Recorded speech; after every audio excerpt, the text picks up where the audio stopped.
শ্ৰদ্ধাৰ অসমৰ মুক্তিকামী স্থলগিৰি জনগণ আৰু মোৰ প্ৰিয় স্বাধীনতাকামী বিপ্লৱী সেনানী বন্ধুসকল সকলোলৈ সুপ্ৰভাত জনাই মোৰ বক্তব্য আৰম্ভ কৰিব ওলাইছো। সাম্প্ৰতিক অসম বুৰঞ্জীত ৭ এপ্ৰিল অৰ্থাৎ আজিৰ পবিত্ৰ এই দিনটো ইংৰাজী বৰ্ষপঞ্জী এটা সাধাৰণ তাৰিখ নহয়। জন্মভূমিক প্ৰাণ ভৰি ভাল পোৱা প্ৰতিগৰাকী স্থলগিৰি হীৰাই হীৰাই স্পন্দিত হৈ থকা সন্মিলিত জাতীয় মুক্তি বিপ্লৱৰ চেতনা অবিৰতৰ গতি আৰু ঘোষিত লক্ষ্য উদ্দেশ্য সাধনৰ বাবে দৃঢ় সংকল্প অদম্য সাহস ত্যাগ ঔৰ্য-বীৰ্যৰ মূৰ্ত প্ৰতীক। প্ৰতিষ্ঠা দিৱস গৌৰৱ উজ্জ্বল জাতি হেঁপাহৰ ৰাজনৈতিক অধিকাৰ পুনৰুদ্ধাৰৰ কঠোৰ সংগ্ৰামৰ মাইলৰ খুঁটি হিচাপে বন্দিত। সেয়েহে নিৰবিচ্ছিন্ন ধাৰা অবিচলভাৱে অব্যাহত ৰাখিবলৈ সক্ষম হোৱা সংগঠনৰ সমূহ সহযোদ্ধালৈ বৈপ্লৱিক শুভেচ্ছা জনোৱাৰ লগতে স্থলগিৰি জনগণলৈ সহস্ৰ প্ৰণাম আৰু মুক্তিকামী অভিনন্দন যাচিলো। অসমীয়াই যিসকল শ্ৰেষ্ঠ সন্তানে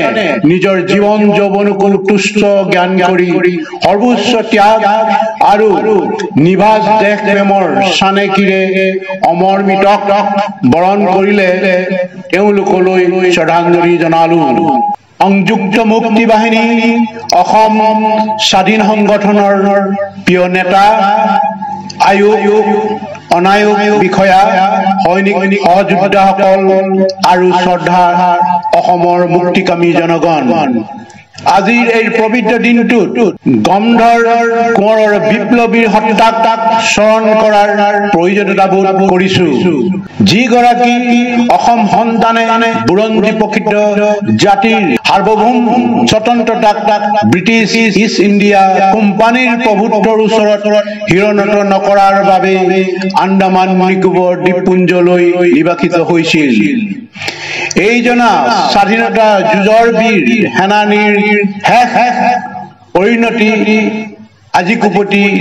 এটা নুবুজা সাঁথৰ হৈয়ে ৰল। তেখেতৰ উপৰিও এই সময়ৰ ঔৰ্য-বীৰ্যৰে মহিয়ান স্বাধীনতা মনা বিপ্লৱীৰ হত্যাৰ স্ফুলিংগই পৰৱৰ্তী 1979 চনৰ ৭ এপ্ৰিল তাৰিখে ঐতিহ্যমণ্ডিত ৰংঘৰৰ বাকৰিত সংযুক্ত মুক্তি বাহিনী অসমৰ জৰিয়তে স্বাধীনতা স্পৃহাৰ অনিৰ্বাপিত শিখা হৈ প্ৰজ্বলিত হয়। কিন্তু অতি পৰিতাপৰ কথা যে ব্ৰিটিছ আগমনৰ প্ৰাককালত অসমৰ শাসকবৰ্গৰ আভ্যন্তৰীণ সংঘাত আৰু পৰৱৰ্তী ভাৰতৰ ঔপনিৱেশিক হিচাপে চিহ্নিত হোৱা কালছোৱাৰে পৰা অদক্ষ অদূৰদৰ্শী ৰাজনৈতিক নেতৃত্বৰ দুৰ্বলতাৰ পূৰ্ণ সুযোগ লৈ আজি পৰ্যন্ত অসম ভাৰত ভূখণ্ডৰ অধীনস্থ এখন প্ৰদেশ হিচাপে থাকিব লগাত পৰিছে। সেয়েহে তথাকথিত ভাৰতীয় গণতান্ত্ৰিক ব্যৱস্থাত স্থলগিৰি জনগণৰ স্বাৰ্থক সুৰক্ষিত কৰিব নোৱাৰাটো উপলব্ধি কৰিয়েই স্বাধীন চিতিয়া অসমীয়া জাতিয়ে সত্য-গৰিমা আৰু আজন্ম অধিকাৰৰ পুনৰুদ্ধাৰৰ হকে আজিৰ এই দিনটোত কঠোৰ সংগ্ৰামৰ পথ বাছি লয়। এইখিনিতে লক্ষণীয় কথাটো হ'ল যেতিয়া দখলদাৰী ভাৰত ৰাষ্ট্ৰই অসমৰ স্বতন্ত্ৰতাক গছকি মোহাৰি প্ৰধানমন্ত্ৰীৰ পদটো মুখ্যমন্ত্ৰী পদলৈ অৱনমিত কৰিছিল। সেই সময়ত অসমৰ প্ৰধানমন্ত্ৰী গোপীনাথ বৰদলৈদেৱে দুৰ্বাদল আপত্তি কৰাত তদানীন্তন ভাৰতৰ প্ৰধানমন্ত্ৰী জৱাহৰলাল নেহৰুৱে ফোনযোগে অতি অসন্মানজনক আৰু শালীনতাহীনভাৱে দিল্লীৰ পৰা অসমক দি থকা আৰ্থিক সাহায্য সমূলাংশে বন্ধ কৰি দিয়াৰ তৰ্জন গৰ্জন কৰিছিল। এনে সন্ধিখনত বৰদলৈদেৱে একপক্ষভাৱে হলেও অসমৰ স্বাধীনতা ঘোষণাৰে যি বলিষ্ঠ পদক্ষেপ লোৱাৰ সিদ্ধান্ত প্ৰয়োজন আছিল, কিন্তু তেতিয়াও সাহস গোটাব নোৱাৰিলে। আনকি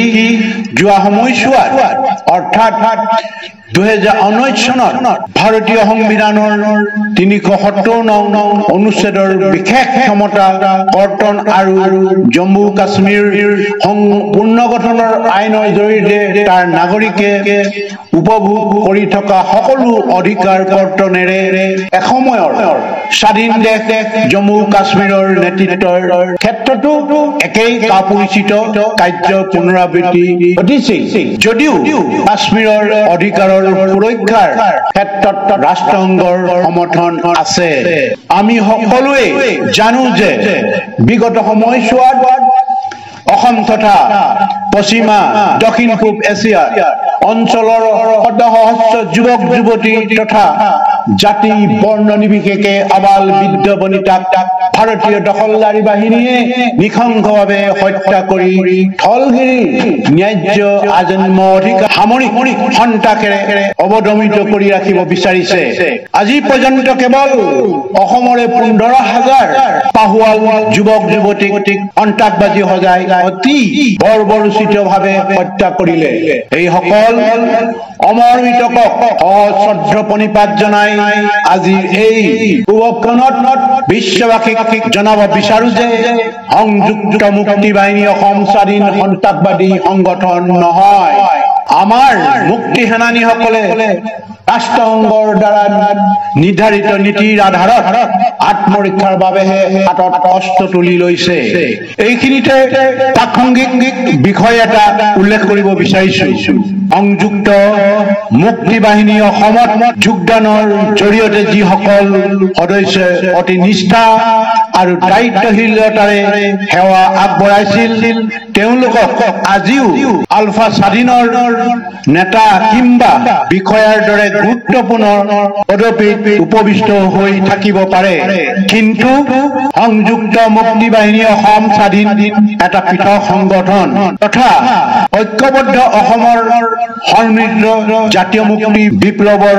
অনন্য বিপ্লৱী সত্তা। ঠিক কি নহওক 1826 চনৰ পিছৰে পৰা যিসকল দেশপ্ৰেমিকে নিস্বাৰ্থভাৱে প্ৰাণ আহুতি দি আজন্ম অধিকাৰৰ পুনৰুদ্ধাৰৰ তেজে ধোৱা চিয় সেউজ পথাৰ উৰ্বৰ কৰি গৈছে, আমাৰ হৃদয় তথা সংগঠনৰ মজিয়াত অমৰ মৃতকৰ মান্যতা লাভ কৰা সেই সকলো তেজস্বী অসম সন্তানলৈ গভীৰ শ্ৰদ্ধাঞ্জলি জনোৱাৰ লগতে তেওঁলোকৰ পৰিয়ালবৰ্গক আন্তৰিক সমবেদনা জ্ঞাপন কৰিছো। শ্ৰদ্ধাৰ মুক্তিকামী জনগণ, এটা কথা আমি সকলোৱে জানো যে ঔপনিৱেশিক ভাৰত ৰাষ্ট্ৰই অতি ছল চাতুৰিয়ে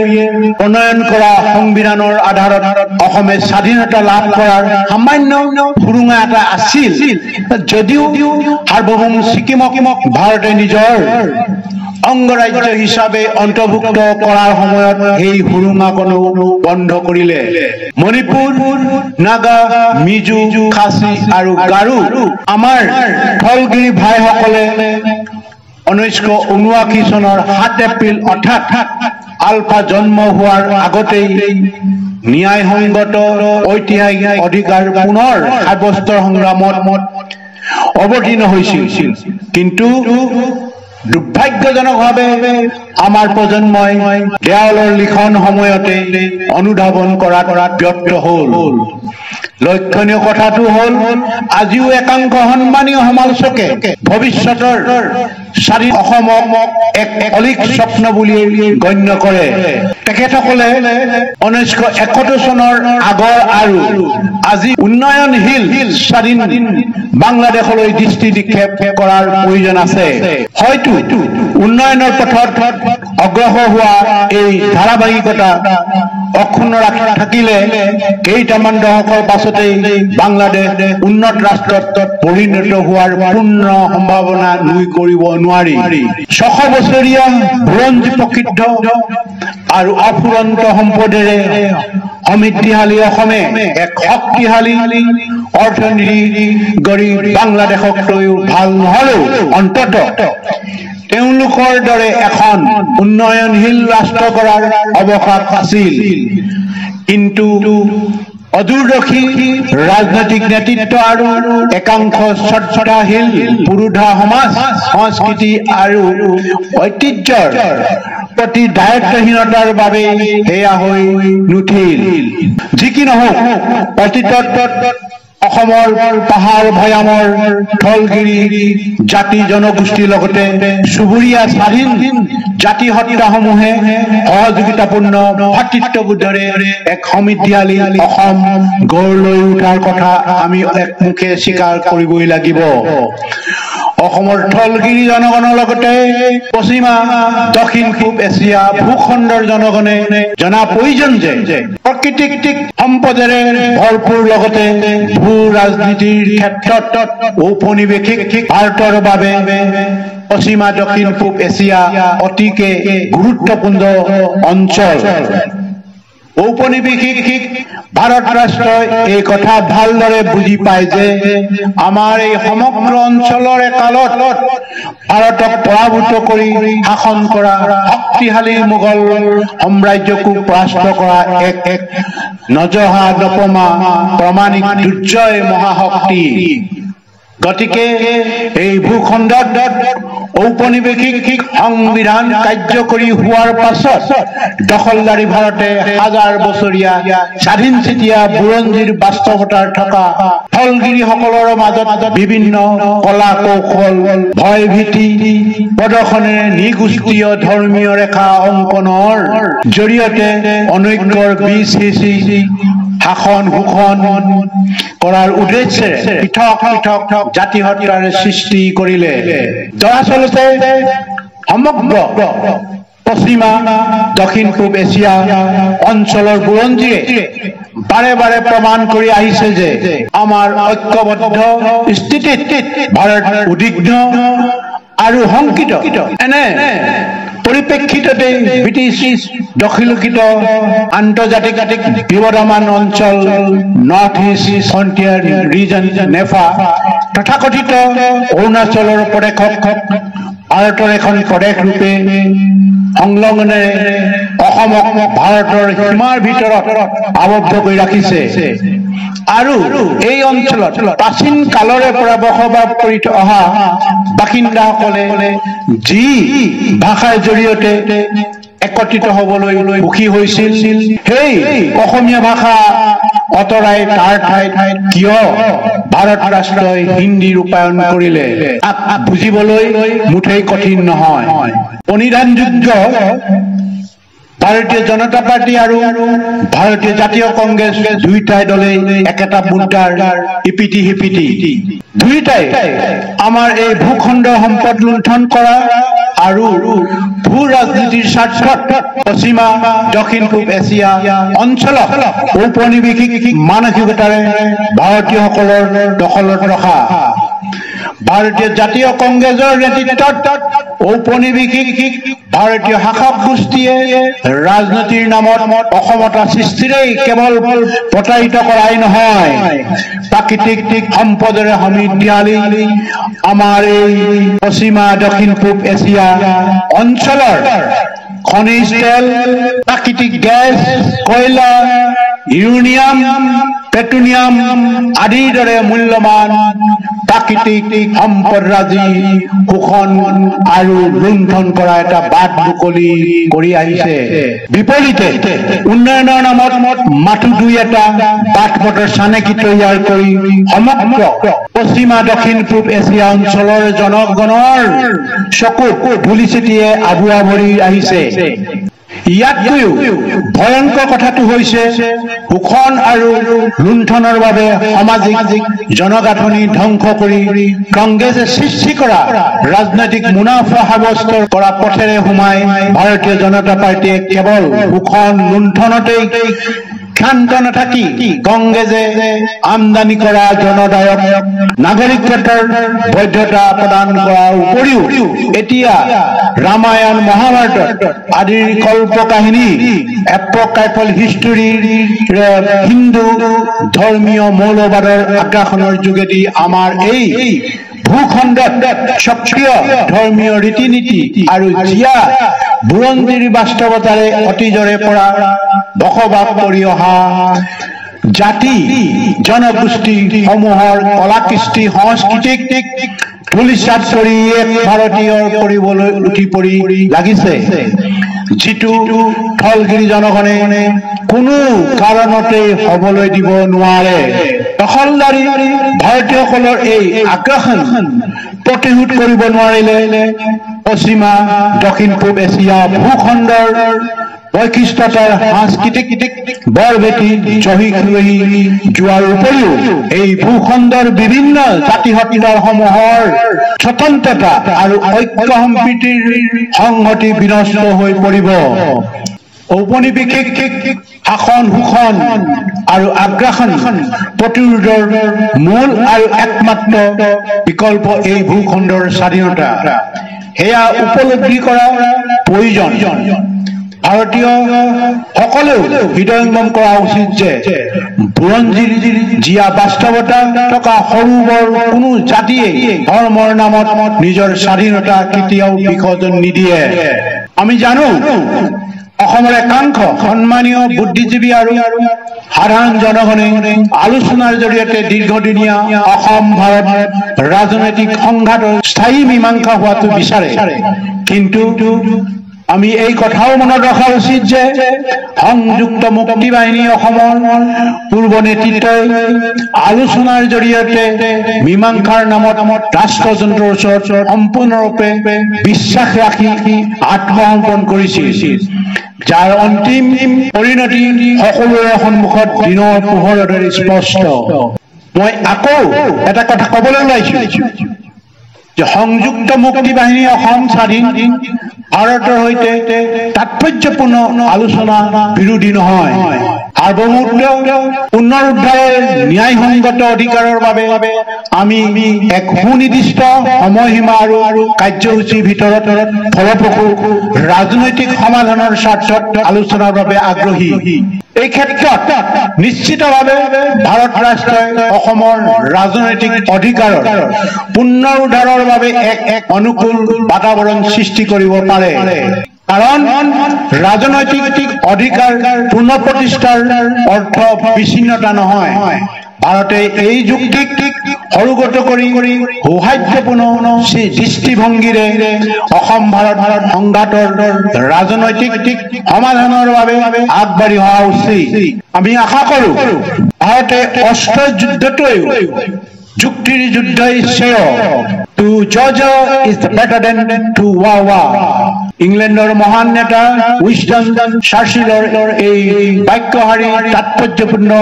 হৃদয়ঙ্গম কৰি আমাৰ সৈতে সহমত পোষণ কৰিব কাৰণ ভাৰতৰ বাবে দুৱাৰদলিতে থকা প্ৰতিবেশীৰ সৈতে শত্ৰুতাতকৈও বন্ধুত্বপূৰ্ণ সম্পৰ্ক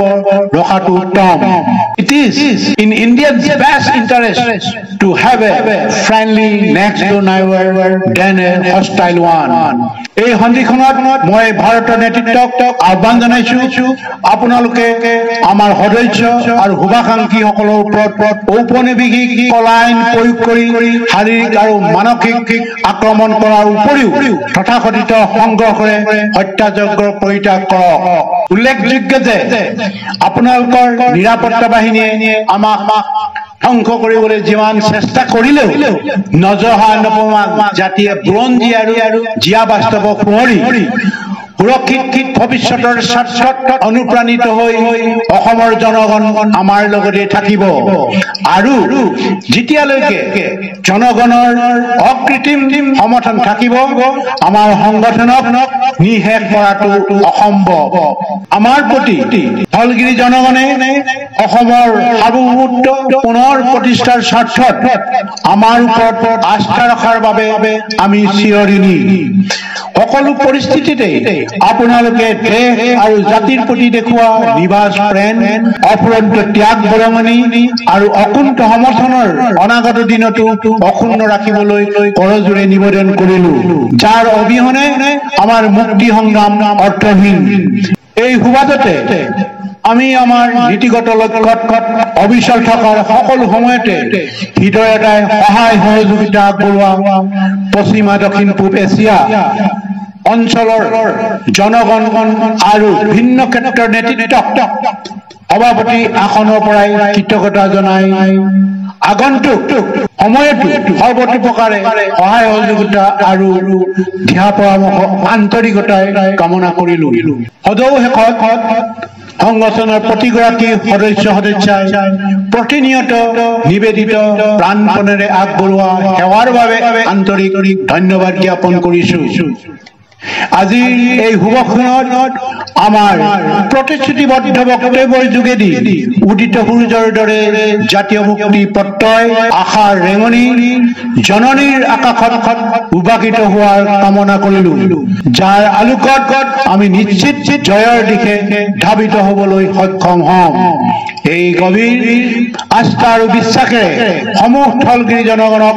নৱবৰ্ষৰ শুভেচ্ছা জনোৱাৰ লগতে বাপুতি হাউন ৰঙালী বিহুৰ হিয়া ভৰা উলগ যাচিলো। জয় আই অসম, জয় আই অসম।